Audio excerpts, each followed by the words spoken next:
Media పెద్దలకి, senior పాత్రికేయులకు, జన సైనికులకు, వీర మహిళలకు, ప్రతి ఒక్కరికి నా హృదయపూర్వక నమస్కారాలు.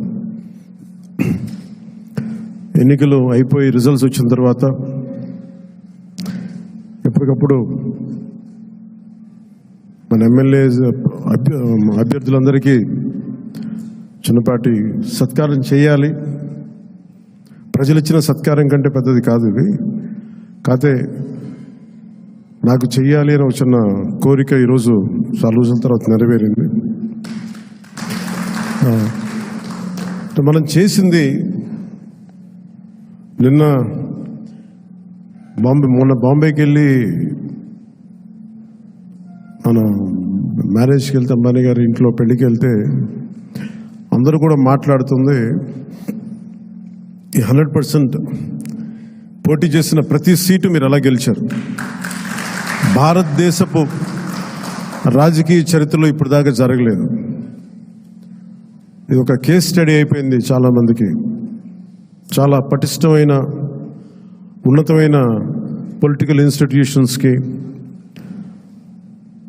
వీటన్నిటికీ ఒక స్టడీ మెటీరియల్ అయిపోయింది. ఎలా సాధ్యపడింది అనేది.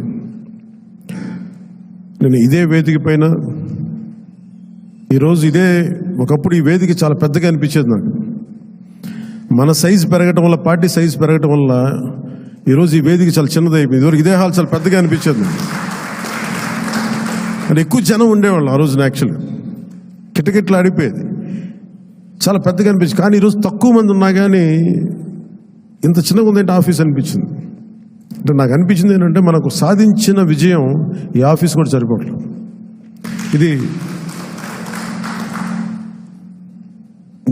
ప్రత్యేకంగా మనం సాధించిన విజయం చాలా గొప్ప విజయం.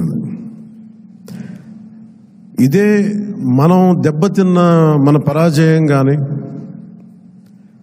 మనం తిన్న దెబ్బలు కానీ ఇంకెవరన్నా తగిలిండుంటే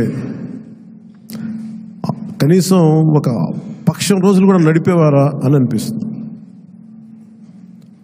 మీరు చూశారు, ఒక రాష్ట్రానికి ముఖ్యమంత్రిగా చేసిన వ్యక్తి ఓడిపోగానే అసెంబ్లీలు కూడా లేకుండా వెళ్ళిపోయారు. ఓటమి అంత భయపడుతుంది మనిషిని. అలాంటిది మనకింత జనబలం ఉండి ఒక్క సీటు కూడా గెలుచుకోలేని పరిస్థితుల్లో ఏదో ఒకటి వస్తే ఆ వ్యక్తిని వాళ్ళు తీసుకెళ్ళిపోయి అలాంటి పార్టీకి 100% మనం స్ట్రైకింగ్ రేట్తో కొట్టడం చాలా చాలా అద్భుతమైన విషయం.